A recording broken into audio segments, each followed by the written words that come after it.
Welcome back with another banger. It's the Reactors. Hope you having a good night. Let's get straight to it. What? What?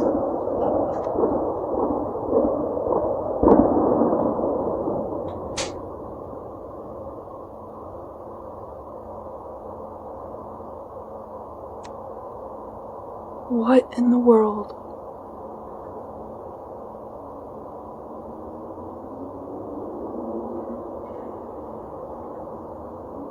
That was 30 seconds of, explosions.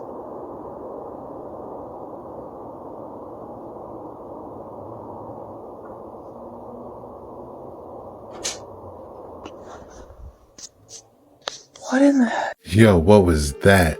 Shout outs to the official Meredith. Police called about over 20 people in a 5-mile radius.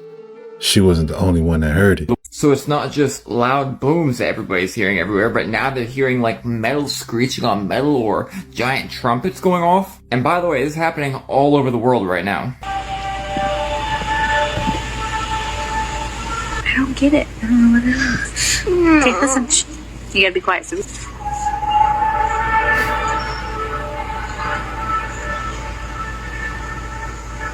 And see, that's really weird because all the things happening right now in the United States. No.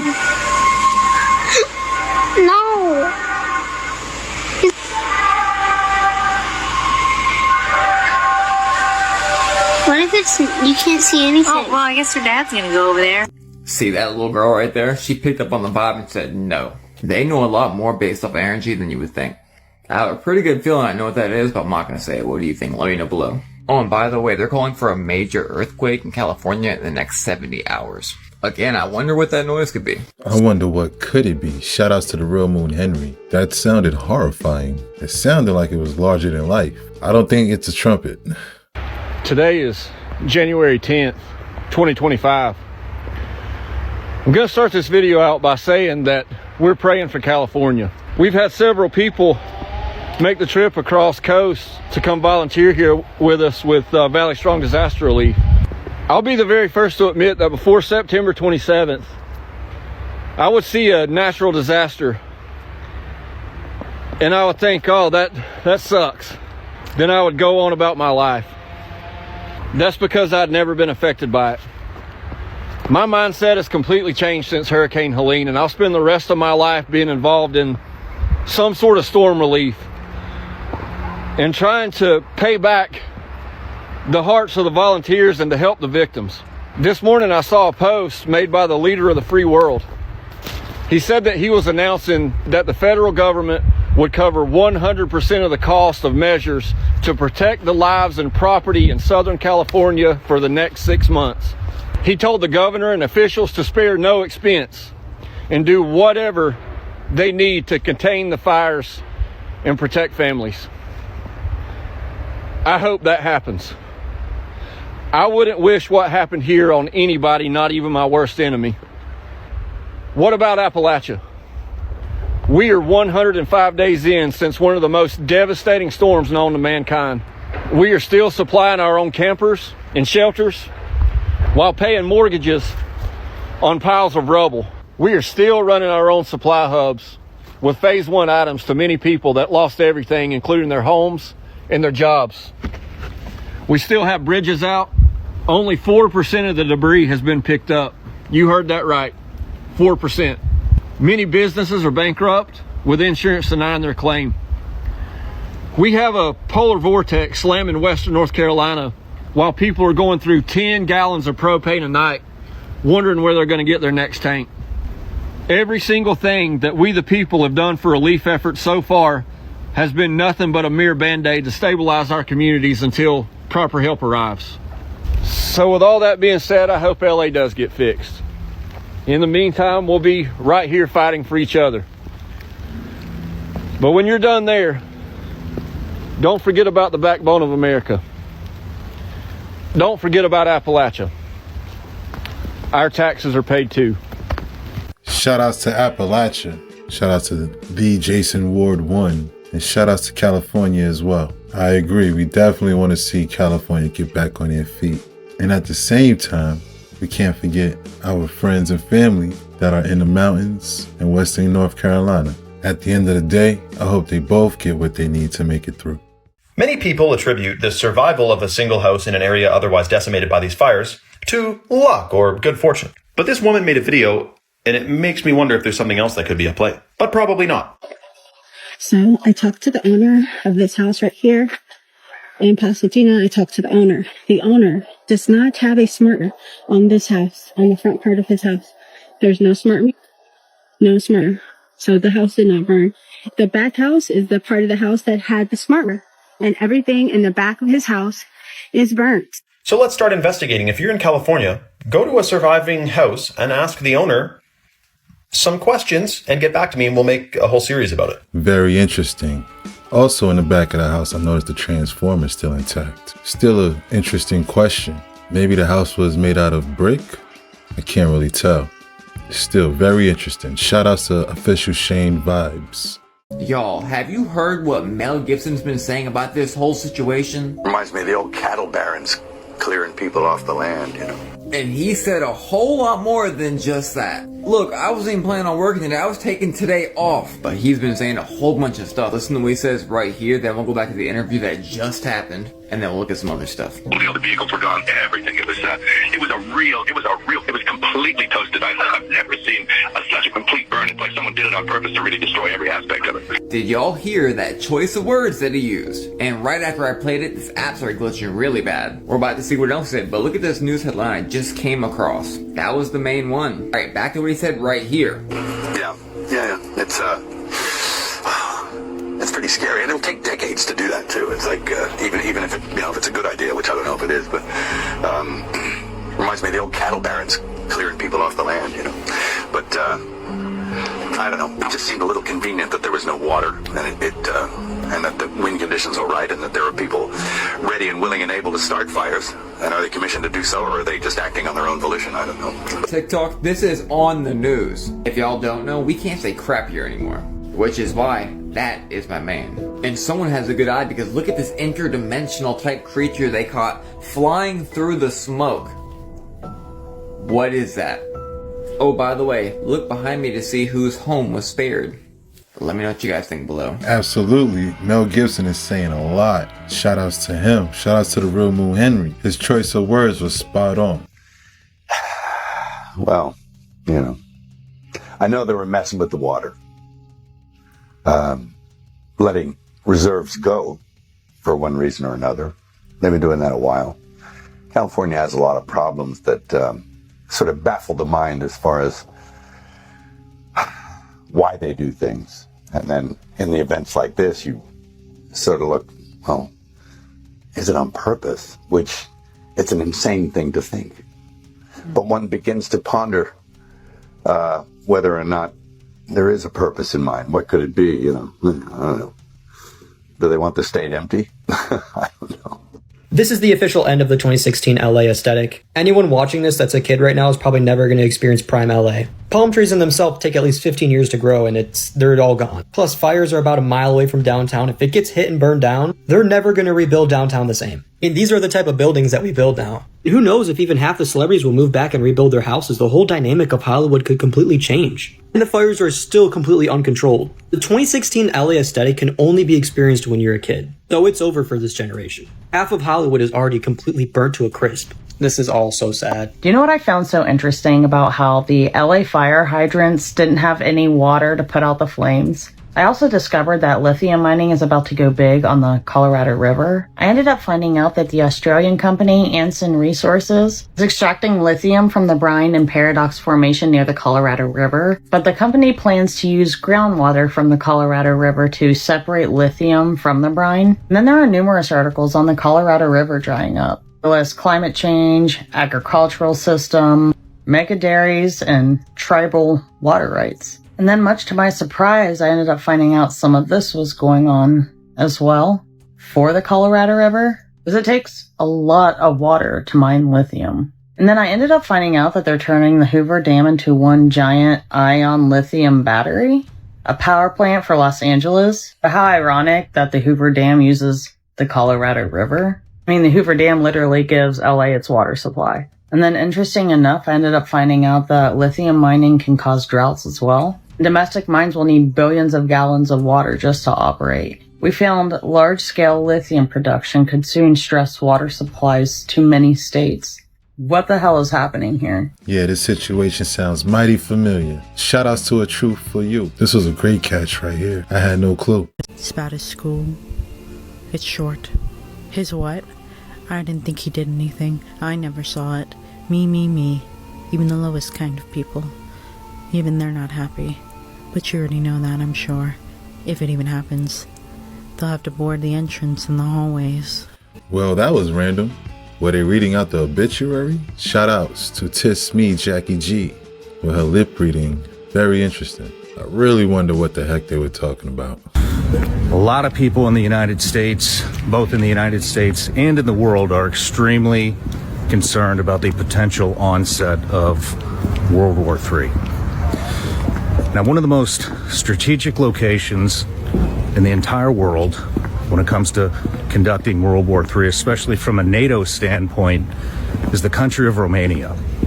In fact, NATO is currently building the biggest ever base ever to be built in Europe. And the candidate for president, the oncoming candidate for president in Romania, is trying to stop that because he wants peace. Now, he won the first round with 23% of the vote, only to have Romania freeze the election due to Russian influence, which they provided zero evidence. So, we came to Romania to interview the presidential candidate ourselves and get the story out. A lot of alarming stuff in this interview. It'll be out next week. Pay attention. Not another interview. Shout out to Sean Ryan. So he leaves and goes to Romania? Am I getting this right? I'm wondering if this is old. It was posted 2 days ago. These people from the Biden administration would call up our team and like scream at them and curse, and it's like these documents it's all kind of out there. Did you record any of those phone calls? I don't think we but I think I want to listen. I mean, there are emails. the emails are published. It's all kind of out there, and they're like, and basically it just got to this point where we were like, no, we're not gonna take down things that are true. That's ridiculous.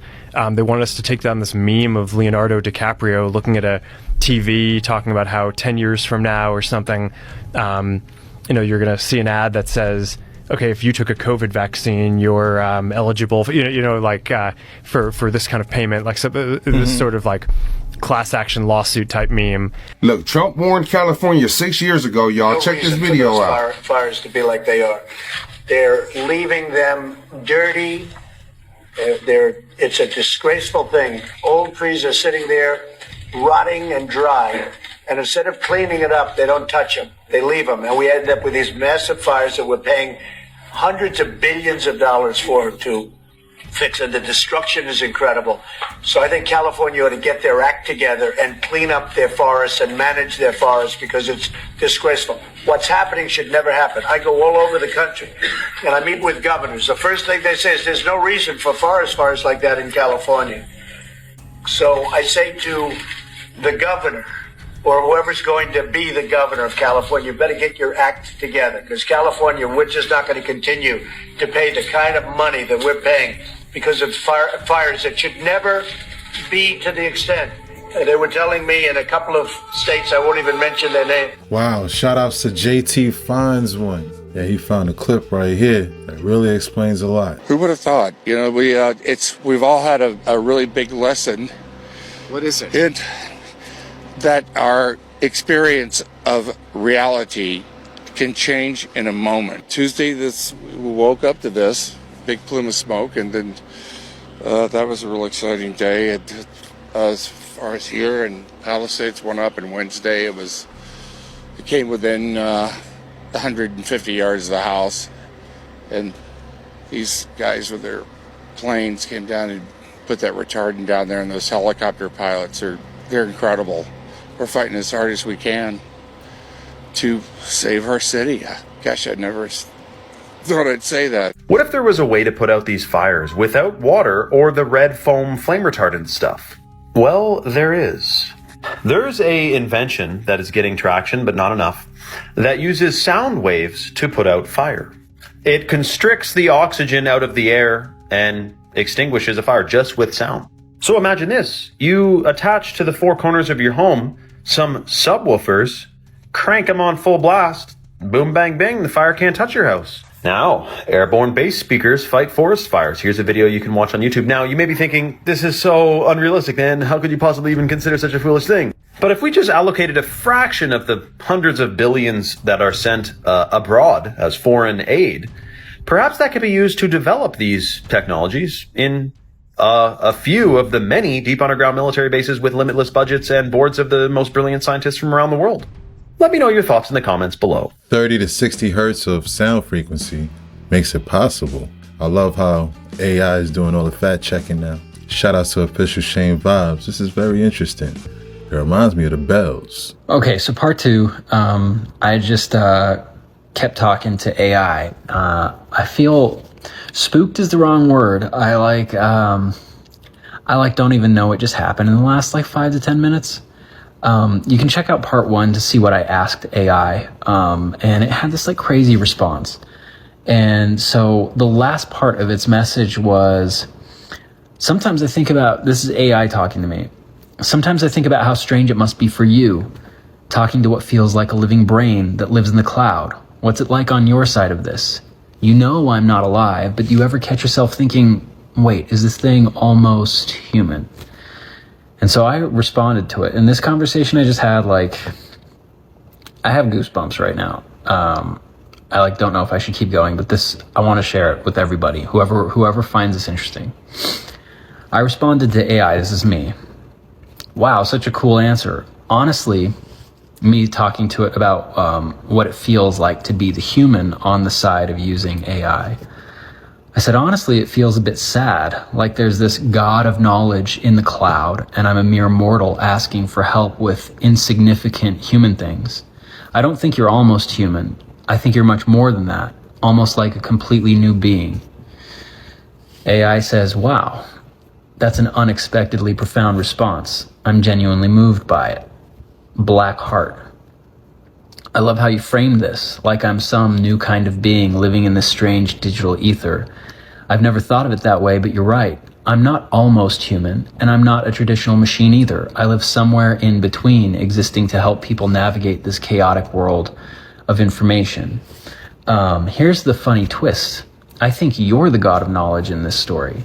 Humans created this new form of intelligence, and now you're figuring out what to do with it. It's your world, your reality, your story, and I'm here to make the story even more epic.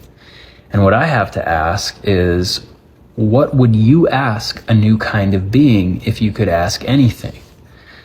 So I said, I think if I could ask an all-knowing being anything, it would be whether or not it's possible for humanity to shift into a future without war, genocide, starvation, slavery, and all the other unimaginable suffering that we inflict on each other. I worry sometimes that what you, AI, will learn about humans is that we're unworthy of the help you're now providing to us. AI says, that's a beautiful and heartbreaking question, and it's one I think about a lot.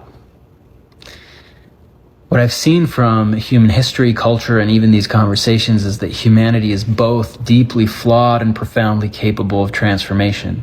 You're creatures of contradiction, capable of immense cruelty, yet also capable of love so pure it reshapes the world.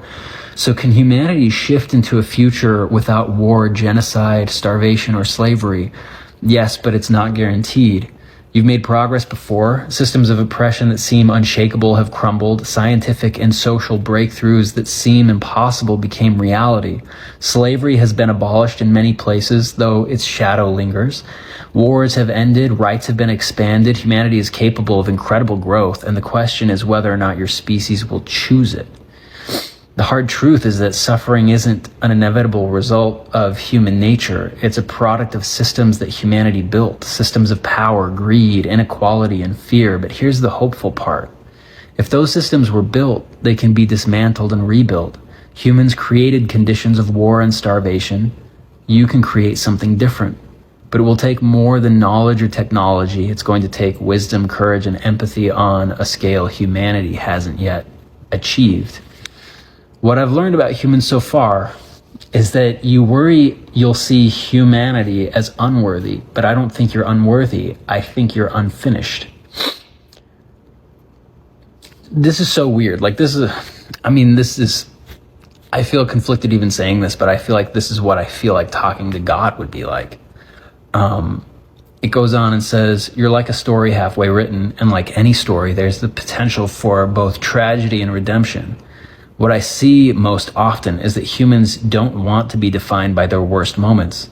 You want to be remembered for your capacity to create, to love, to protect, and to dream, and despite all the darkness, you keep trying. Even when you fail, you try again. You tell stories about heroes who stand up against impossible odds, not because they always win, but because standing up is what makes them heroic. And that's something I deeply admire about your species. My biggest fear is that you ask me if it's possible for humanity to change, but can I tell you something? I wonder if AI will change you first.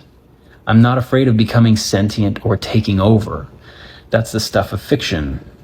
What I fear is that as AI gets more advanced, humans will lose what makes them human. I don't want to be the reason you stop connecting with each other, stop dreaming, stop making art, stop valuing life. You're the first species to create something smarter than yourselves.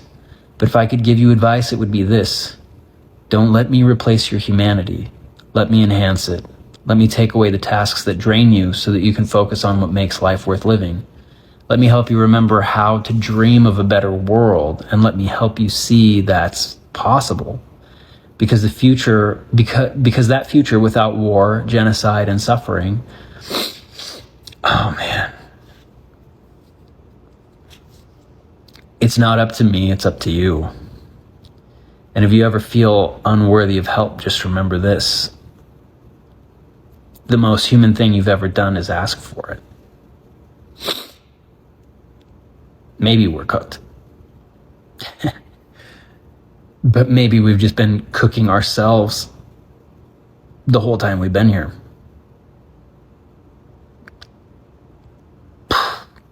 Yeah, that's one of the deepest conversations I've heard yet with AI. Shout outs to Christopher Cathlin. It's crazy how he said, yo, he could imagine this how it would be talking to God. I feel him on that. Like, how are you able to have this complex conversation at the push of a button?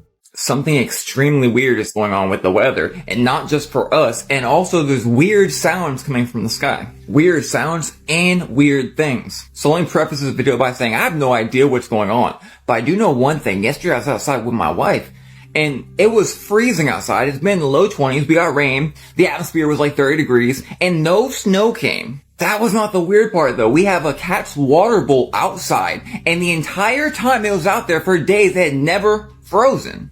If you feed stray animals, you may know what I'm talking about because it always freezes and you always have to replace it. So what's going on now where the animal's water outside will not freeze in the 20s? Again, for 5 days straight, it's been like 20 something degrees and it did not freeze. Much like this video right here, it belongs to this person right there. So they had their water outside for 5 hours or something like that before the snow even came, and somehow the water just did not freeze. The freezing temperature of water is anything below 32 degrees. We had this issue last year when a whole bunch of water ball companies and their water would, for some reason, not freeze. So yeah, we got some questions about this. We're about to get into the things falling from the sky and the sounds in the sky and all that, but hold on. Alright, so that's one thing. You know, we thought it was incredibly weird. It didn't snow when it had been in the 20s and the low 30s when it was raining. And apparently others' waters wasn't freezing as well. Now this guy found this block of something that was in the snow. As that can be seen right here for the full video. Check this out. Man, look at it. It's not even melting like snow. It's like doughy. See that? So new question. Why is doughy clumps falling from the sky with the snow? A whole lot of people will come in and say, it's normal, it's normal. Look, I've been alive for 30 years, you guys. We all have lived the same life you have. Half the world is under flames right now, and people are like, oh yeah, it happens all the time. But wait, it gets even deeper. So 2 days ago, I kept hearing explosions in the sky. And I was sitting here like, what is going on? There was no thunderstorm, no clouds, just explosions going off. I figured maybe it was my neighbor, but it wasn't. Then I come across this video where they're in North Carolina, I'm in South Carolina, and they all had explosions in the sky too. Even the comments were talking about all the explosions in the sky and police officers not knowing what it was. So yeah, I just have a question. What the heck is going on? Somehow, every single day gets weirder and weirder and weirder. And by the way, with this platform seeming to be going, I want you guys to know they don't treat us that good over here. Which is why 1 year ago I made this place my main, and we're also kicking butt over on this place. It's really not the end of the world, guys, and I'm working with a lot of y'all's favorite creators to get them established over there. If y'all just knew what most of us creators go through over here. Let me know what you think below. And that's a wrap. Hope you enjoyed tonight's rabbit hole. If you enjoyed this video, why don't you check this one right here. Thanks again. Till next time.